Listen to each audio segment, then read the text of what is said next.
누가복음은 예수님의 공생애를 기록한 복음서입니다. 예수님의 공생애를 추적하다 보면 예수님의 그 공생애 가운데 중대한 전환점, 고비들을 발견할 수가 있습니다. 예수님 사역의 첫 포석으로 제자들을 부르실 때가 그렇고요.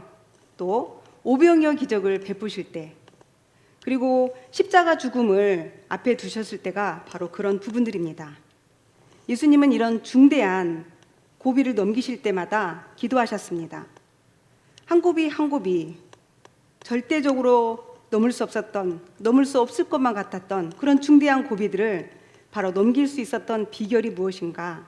그것은 예수님의 기도셨습니다. 오늘 본문인 겟세마네 동산의 기도는 예수님이 체포되시기 전 바로 직전 상황입니다. 그러니까 십자가를 앞둔 중대한 시점입니다.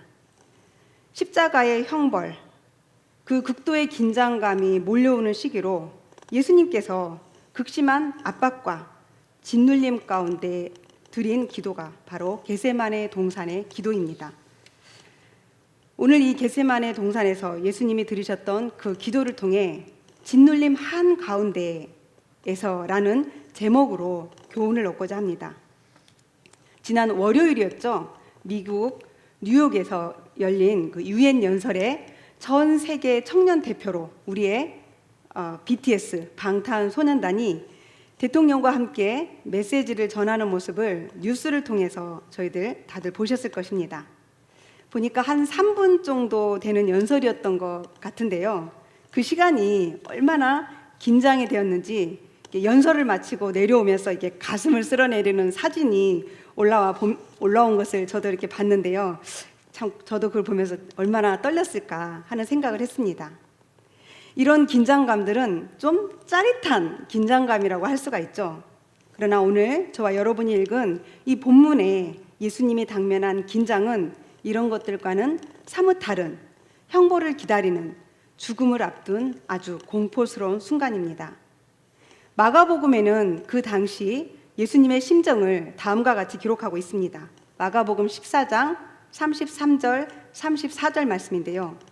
베드로와 야고보와 요한을 데리고 가실새 심히 놀라시며 슬퍼하사 말씀하시되 내 마음이 심히 고민하여 죽게 되었으니, 심히 놀라며 슬퍼하셨다. 깊은 고민으로 죽게 되었다. 예수님의 이 고된 극도의 고난에 짓눌려서 지금 예수님이 죽을 지경이라고 하십니다. 이런 짓눌림 한가운데서 이 짓눌림을 이기신 예수님을 통해 오늘 저희들이 당면하고 있는 우리 모든 사람의 각양, 그 짓눌림 가운데서 승리하는 비결을 이 시간 배울 수 있기를 간절히 소망합니다. 예수님께서는 실제로 십자가에 달리시는 시간보다 이 겟세마네 동산에서 임박한 죽음을 기다리는 이 순간이 가장 괴롭고 힘들고 두려움에 붙잡혀 있을 시간이었을 것이다 라고 학자들은 말을 합니다. 본문에서 그런 극심한 압박감의 한가운데에서 예수님이 무엇을 하셨는가? 39절, 40절에 보면 예수님이 기도하셨다라는 것을 볼 수가 있습니다. 우리 같이 한번 읽어볼까요? 39절 시작. 예수께서 나가사 습관을 따라 감난산에 가심에 제자들도 따라갔더니 그곳에 이르러 그들에게 이르시되 유혹에 빠지지 않게 기도하라 하시고, 사실 예수님은 그동안 제자들을 훈련하고 가르치는 사역에 집중하셨습니다. 그러나 이제 당할 십자가의 그 형벌을 앞두시고는 기도의 동산으로 나가십니다.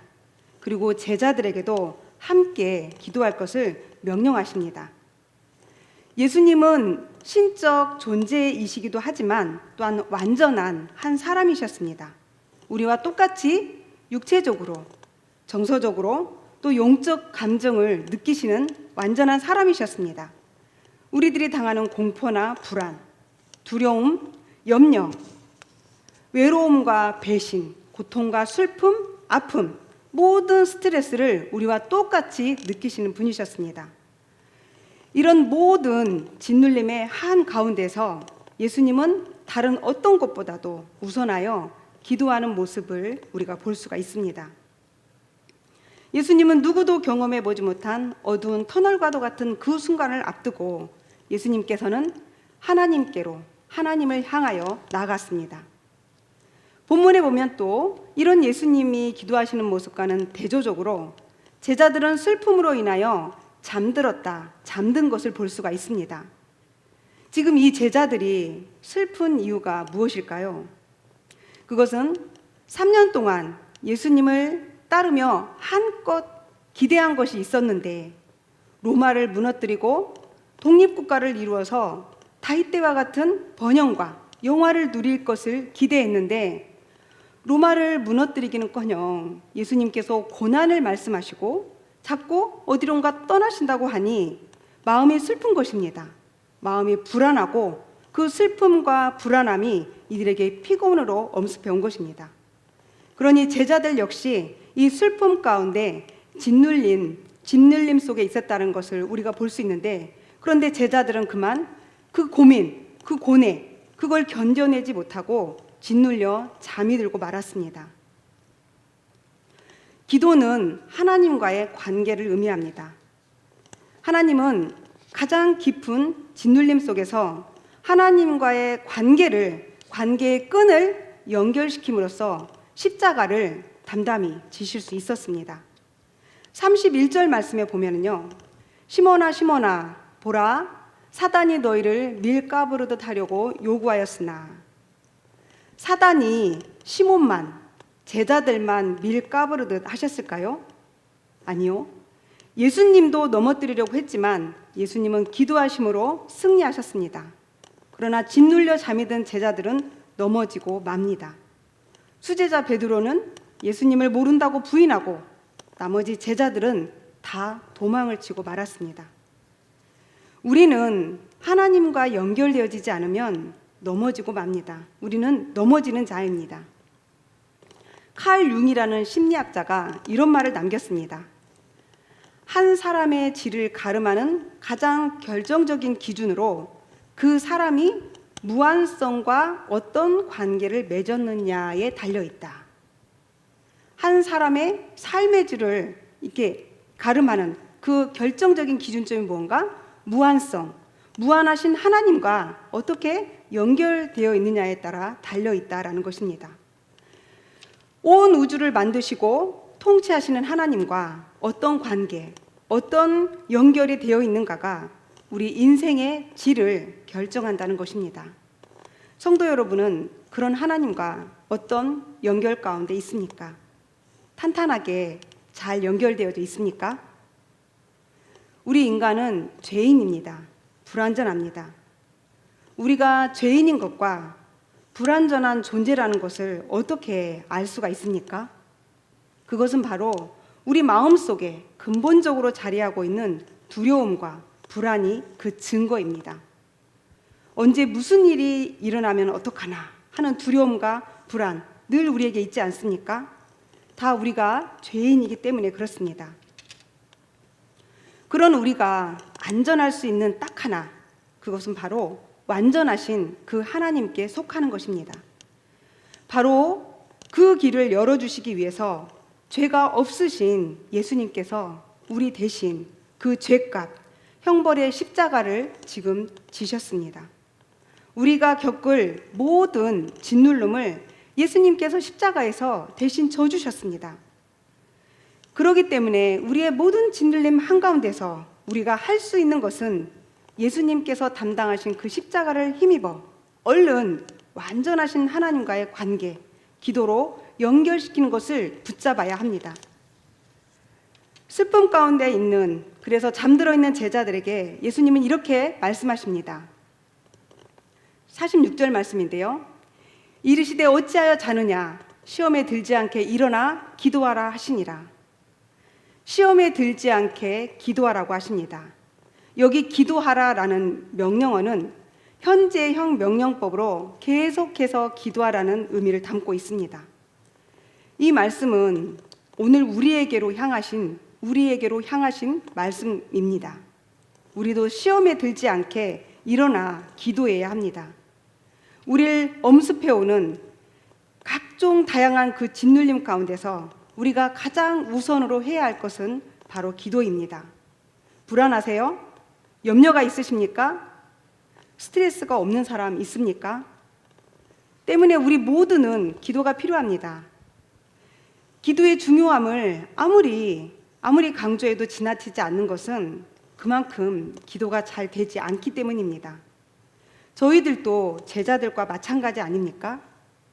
저를 보아도 그렇습니다. 편안할 때는 편안해서 기도가 안 됩니다. 기도하지 않죠. 어려움을 겪을 때는 그러면 편안할 때 안 하던 기도가 어려움을 겪으면 기도가 잘 되던가요? 저는 그렇지 않았습니다. 오히려 그 어려움에 당하게 되면 그 문제에 짓눌려서 뭐라고 기도해야 될지 막막하고 앞이 아득해지는 것을 경험합니다. 가장 깊은 고민을 가지신 그 고민 가운데서 그 고민을 가지고 하나님 앞에 나가기보다는 저는 기도를 부탁한답시고 여기저기 사람을 찾고 의지하려고 합니다. 이럴 때 가장 먼저 우리가 향해야 할 것은 기도가 승리의 비결인 것을 알고 하나님 앞으로 나아가는 것입니다. 그렇다면 그런 깊은 고민과 짓눌림 속에서 우리 어떻게 기도해야 될까요? 막상 문제를 부딪히면 우리가 기도할 수 없다라고 했는데 잘 기도가 되지 않는데 어떻게 기도해야 할까? 오늘 예수님께서 바로 그러한 상황 속에서 그러한 짓눌림 속에서 드린 기도를 보며 기도의 방법을 배울 수가 있습니다. 첫 번째 예수님의 기도에서 우리가 배울 수 있는 것은 피할 수 있는 방법을 하나님께 묻는 간구입니다. 42절 말씀 볼까요? 이르시되 아버지여 만일 아버지의 뜻이었던 이 잔을 내게서 옮기시옵소서. 예수님께서는 이 잔을 내게서 옮기시옵소서라는 기도를 열기 시작하십니다. 이 잔을 옮겨달라고 하시는데 이 잔이 무엇입니까? 이 잔은 인간의 죄로 인해서 하나님의 진노가 가득 담겨 있는 것을 의미하는 것으로 그 진노의 잔은 앞으로 당하실 십자가의 고통을 가리킵니다. 그러니 이 겟세마네 동산에서 예수님께서 요청하시는 주된 기도가 무엇입니까? 바로 이 잔을 내게서 옮겨주셨으면 좋겠다라는 바람을 예수님께서 하나님께 비치는 겁니다. 예수님의 이 요구, 간구는 아니요, 하나님의 뜻을 행하지 않겠습니다 라고 떼를 쓰는 것이 아닙니다. 만일 아버지의 뜻이어든 이라는 표현에서 볼 수 있듯이 하나님의 뜻을 못하겠습니다 라는 뜻이 아니고 하나님의 뜻 안에서 피할 수 있는 방법, 피할 길이 있는지 그 방법을 하나님께 묻고 있는 것입니다. 아버지여, 십자가의 죽음 말고 다른 방법 없습니까? 만일 다른 피할 길이 있다면 이 십자가만은 피하고 싶습니다. 지금 예수님이 그 기도를 하고 계시는 것입니다. 하나님의 뜻 안에서 이 십자가의 길이 아닌 다른 변화의 길을 요청하고 있는 것입니다. 이것만은 내게서 옮겨주셨으면 좋겠다. 참 솔직한 바람이 그런 기도를 예수님께서 올려드리고 있는 것입니다. 그런데 성경에는 지금 예수님께서 드리는 것 같은 간청, 간구, 요구를 여러 군데서 발견할 수가 있습니다. 출애굽기 32장 10절에서 14절은 이제 모세가 하나님께 요청하는 기도입니다. 출애굽한 이스라엘 백성들이 금송아지를 만든 일로 하나님께서 진노하셨습니다. 그래서 그들을 몽땅 진멸하시려 할 때에 모세가 요청합니다. 그러자 놀랍게도 하나님께서는 출애굽기 32장 14절 말씀에 보면 하나님께서 뜻을 돌이키사 말씀하신 화를 그 백성에게 내리지 아니하시니라. 모세의 요청에 응답하시는 하나님을 볼 수가 있습니다. 또 사무엘하 15장 25절 26절에는 이제 다윗이 그의 아들 압살롬의 반역으로 예루살렘에서 도망을 가야 하는 상황입니다. 이때 제사장들이 하나님의 궤를 메고 왕과 함께 이제 예루살렘을 피하려고 할 때에 이 하나님의 궤를 다윗이 다시 예루살렘으로 돌려보내는 장면이 나오는데요. 이 의도는 압살롬의 반역이 하나님의 뜻이라면 나 이 길로 떠나가렵니다. 그러나 이 반역이 하나님의 뜻이 아니라면 내가 다시 이 궤 앞에 서게 될 것입니다. 이런 의도가 담겨 있는 다윗의 반응이었습니다. 이것은 다윗이 하나님께 아주 강력한 요청의 기도와도 같은 것입니다. 아들 압살롬의 반역을 종식시켜달라는 아주 당당한 기도와 같은 것이었습니다. 뿐만 아니라 또 열왕기하 20장 1절에서 6절에 보면요, 히스기야 왕이 병이 듭니다. 그래서 죽게 된 것을 이사야 선지자를 통해서 하나님의 말씀해 주셨어요. 그때에 히스기야가 낫을 벽으로 향하여 하나님께 기도합니다. 히스기야가 병으로 죽을 지경에, 죽을 상황에 놓여 있는 가운데 그가 심히 통곡하며 기도하자 어떤 일이 일어났습니까? 20장 5절에 보면은 여호와의 말씀이 내가 내 기도를 들었고 내 눈물을 보았노라. 내가 너를 낫게 하리니 내가 3일 만에 여호와의 성전에 올라가겠다. 히스기야가 죽지 않고 다시 살게 되었습니다. 하나님은 그분의 뜻 안에서 저와 여러분의 요청, 간구에 응답하는 분이십니다. 그러기에 우리가 기도할 수 있습니다. 그러기에 저와 여러분은 모든 짓눌림 가운데서 하나님께 피할 방법을 묻고 피할 법을 간구할 수가 있습니다. 바라기는 우리 사랑하는 성도 여러분 모두 이 눌림 가운데 있는 무거운 짐들을 하나님 아버지 앞에 내려놓고 피할 길을 얻는 은혜가 있기를 간절히 소망합니다.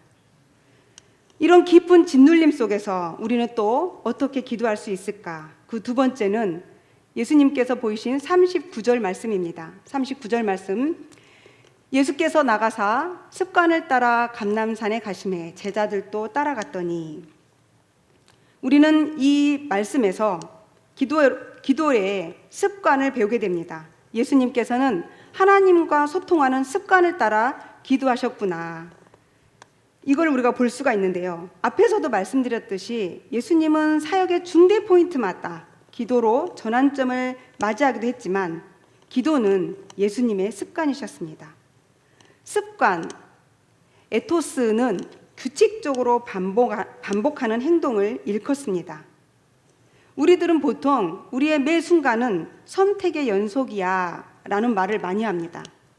그런데 습관을 연구하는 학자들의 말에 의하면 우리들의 매일의 행동 가운데 40%는 순간순간의 선택이 아니라 습관에 의해서 살아간다고 합니다. 그러니까 우리는 매일 40% 정도는 늘 하던 대로 반복하고 있다는 것입니다. 그런데 문제는 우리의 뇌가 늘 반복하는 것들 가운데 좋은 것과 나쁜 것들을 분별하지 못한다고 합니다. 우리 뇌가 똑똑한 줄 알았는데 이 뇌는 좋은 습관과 나쁜 습관을 가려내는 능력이 없다라는 것입니다. 그러면 우리의 뇌는 뭘 하는 거지? 얘는요, 우리가 뇌의 조종을 받고 살았어요. 얘는요, 익숙한 것을 좋아한다고 합니다. 우리의 뇌는 익숙한 것, 늘 하던 것, 좋은 것이든 나쁜 것이든 규칙적으로 반복하고 있는 것을 뇌는 좋아한다는 것입니다. 사람들이 왜 변화를 싫어하는지 제가 이제야 이 뇌의 특성 때문에 알게 된 것 같습니다. 유쾌한 감정이라고 해서 뇌가 더 잘 기억하고 있고, 불쾌한 감정이라고 해서 싫어하는 것이 아니라는 거예요. 단지 익숙한 것을 좋아하고 낯선 감정, 낯선 것들은 잊어버리는 것이 뇌의 특성이라는 겁니다. 아, 그러기 때문에 좋은 습관이 중요하다고 하는구나 라는 생각도 드는데, 우리 그리스도인들은 좋은 습관뿐만 아니라 또 어떤 습관이 필요할까요? 바로 예수님처럼 늘 기도하는 경건의 습관이 필요합니다. 예수님은 기도하는 습관으로 늘 하나님과 소통하셨습니다. 하나님과 관계 안에 있었습니다.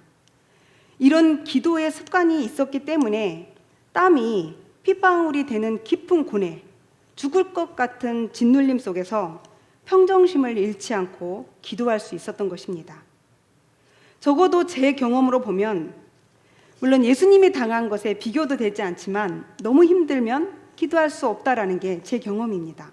뭐라고 기도해야 될지, 그저 아버지, 주여, 주님, 그거 자체도 기도이기도 하지만 우리는 하나님께 무엇을 기도해야 될지 막연해지는 게 이런 힘든 상황들 아닙니까? 그러나 하나님과 늘 소통하는 습관, 하나님 앞에 늘 기도하는 습관이 있었다면 그런 상황 속에서도 일상처럼 기도할 수 있게 된다는 것입니다. 예수님의 극심한 고뇌 가운데서도 습관을 따라 기도하시는 모습을 통해 저와 여러분도 이 불안한 현실 속에서 경건의 습관을 새롭게 하는 도전이 있기를 간절히 소망합니다. 이제 마지막으로 세 번째, 예수님의 겟세마네 동산의 기도에서 우리가 배울 수 있는 기도, 어떻게 기도하면 좋을까? 바로 세 번째는 하나님 앞에 겸손한 기도, 그 기도를 배우게 됩니다. 42절 말씀인데요. 예수님께서 이렇게 기도합니다. 이르시되 아버지여, 만일 아버지의 뜻이거든 이 잔을 내게서 옮기시옵소서. 그러나 내 원대로 마시옵고 아버지의 원대로 되기를 원하나이다 하시니, 내 원대로 마시옵고 아버지의 원대로 되기를 원하나이다. 제가 겸손의 기도라는 표현을 쓰긴 했지만 사실 이거는 엄청난 자기 부인의 기도입니다. 우린 이런 기도가 참 어렵습니다. 저희들이 언제 기도하는지를 한번 떠올려 보십시오. 주로 어떤 때 우리는 기도해야 되겠다 하는 생각을 하게 됩니까? 문제가 생겼을 때, 주로 원하는 바가 생길 때 우리는 기도의 자리를 찾습니다. 내가 원하는 바가 있을 때 기도하면서 내가 원하는 것을 구합니다. 그런데 예수님의 기도를 보니 내 원함이 없는 것은 아니지만 내 뜻이 아닌 아버지의 뜻이 이루어지기를 구하고 있습니다. 이 기도는 자기를 부인하는 기도이고, 이 기도는 그대로 십자가에 자신을 못 박는 응답으로 연결됩니다. 자기 부인은 내 힘으로 할 수 있는 것이 아닙니다. 그러기에 예수님도 43절 말씀에 보면 천사가 하늘로부터 예수께 나타나 힘을 더하더라. 위로부터 부어지는 능력이 아니고는 감당할 수 없기에 예수님도 이렇게 위로부터 부어지는 능력으로 자기를 부인하는 겸손의 기도를 드릴 수가 있었습니다. 44절에 보면 예수께서 힘쓰고 애써 더욱 간절히 기도하니 땀이 땅에 떨어지는 것이 핏방울 같이 되더라. 이 짓눌림의 무게를 저희들은 감히 짐작이나 해볼 수가 있겠습니까? 우리가 할 수 있는 것은 기도할 때에, 우리가 기도할 때에만이 그런 능력을 잊게 됩니다. 그런 겸손의 기도를 드릴 수 있게 됩니다. 자기를 부인하는 기도, 자기를 부인한다. 자기 부인을 생각하면 참 제가 이 자리에 서 있는 것이 부끄럽고 그렇게 부담스러울 수가 없습니다. 제가 이제 오늘 새벽까지 이 설교를 준비하면서 이 세 번째 말씀을 준비하는 게 가장 좀 어려웠어요. 왜냐하면요, 바로 지난 금요일이에요. 제가 몸에 좀 이상이 있어서 병원에 가서 검사를 받고 왔거든요. 근데 검사를 마치고 그걸 본 의사가 소견서를 제게 써주는 거예요. 그리고 이제 영상 CD를 주면서 큰 병원으로 의뢰해 놓겠다라고 말을 하는 겁니다. 의뢰한 다음 진료일까지 기다리기에 추석 연휴가 제게 너무 긴 거예요. 그래서 그걸 기다리기에 너무 힘들 것 같아서 곧바로 그냥 큰 병원으로 갔습니다. 근데 다행히 좀 안심스러운 이야기를 듣긴 했지만 이제 정밀 검사를 예약해야 했는데 그게 바로 오늘 오전에 이제 정밀 검사를 하고 왔습니다. 그러니 이 새벽에 자기 부인, 예수님의 이 자기 부인을 준비하는 제 마음이 어떨지 짐작이 좀 되시죠? 이런 검사를 앞두고 하나님 앞에서 자기 부인을 한다는 것이 어떤 의미인지 생각할 때 이거 내가 감당할 수 있나? 말씀이, 설교가 마무리가 안 되는 거예요. 그런데 어디 이런 일이 저뿐이겠습니까? 사실 저와는 비교도 안 되는 짓눌림 가운데 신음하는 성도들이 우리 가운데 더 많이 있지 않습니까? 이럴 때 우리가 할 수 있는 것은 그저 주님처럼, 예수님이 겟세마네 동산에서 엎드리셨던 것처럼 우리도 주님 앞에 엎드리는 것입니다. 그렇게 기도할 때 감당한 능력을 위로부터 입게 되고 감당하게 될 줄을 믿습니다. 궁금해하실까봐 말씀드리자면 검사 결과는 다음 주에 알게 되겠고요. 크게 걱정하지 않아도 될 것 같다는 말을 오늘 듣고 왔습니다. 사랑하는 성도 여러분, 저희들이 매주일 교회에서 만날 때는 슬픈 이야기도 나누고 기쁜 교제도 나누고 하면서 우리의 어떤 감정이 이렇게 좀 서로 상쇄된다고 할까요? 기쁨과 슬픔이 이렇게 상쇄되는 것들을 우리는 매주일 경험을 했어요. 그렇기 때문에 슬픔과 기쁨 속에서도 그 교차 속에서 짐을 나누어지고 기쁨을 배로 누리면서 어려움을 이겨냈는데, 이렇게 온라인으로 대면하면서부터는 기쁨의 소식보다는 어려운 기도의 제목들을 더 많이 접하게 되는 것 같습니다. 이런 압박 속에서 우리를 건져내시기 위해 대신 우리의 죄를, 우리의 압박을 대신 담당하신 그 예수님을 기억하고 붙잡는 은혜가 우리 가운데 있기를 간절히 소망합니다. 오늘 겟세마네 동산에서 예수님께서 대신 짊어주신 그 고통으로 저와 여러분의 모든 짓눌림이 다 덮어지는, 넉넉히 덮어질 수 있는 은혜가 우리에게 있는 줄 믿습니다. 그저 예수님이 그러셨듯이 우리도 모든 짓눌림을 이기는 능력을 경험하게 될 것입니다. 아멘. 그런 믿음을 가지고 우리 이 시간 그런 마음으로 기도의 자리에 나갔으면 좋겠습니다. 주님, 우리의 모든 짓눌림들, 우리의 모든 짐들을 주님 앞에 다 맡겨놓습니다. 이미 주님께서 그 짐을 짊어지시고 승리하신 것을 저희가 굳게 믿습니다. 이 예수님을 기억하며 나를 짓누르는 모든 압박에서 건져내 주시옵소서, 건져내 달라고. 그리고 하나님, 이 압박감에서 피할 길을 주십시오. 피할 길을 알려주시고 피할 길로 우리를 인도하여 주십시오. 그리고 하나님과 소통하는 기도가 이 경건의 습관이 되어서 이 짓눌림뿐만 아니라 날마다의 삶 속에서 이기게 해달라고 우리 이 시간 그렇게 함께 주님 앞에 기도하며 나아가면 좋겠습니다. 우리 같이 기도하도록 하겠습니다.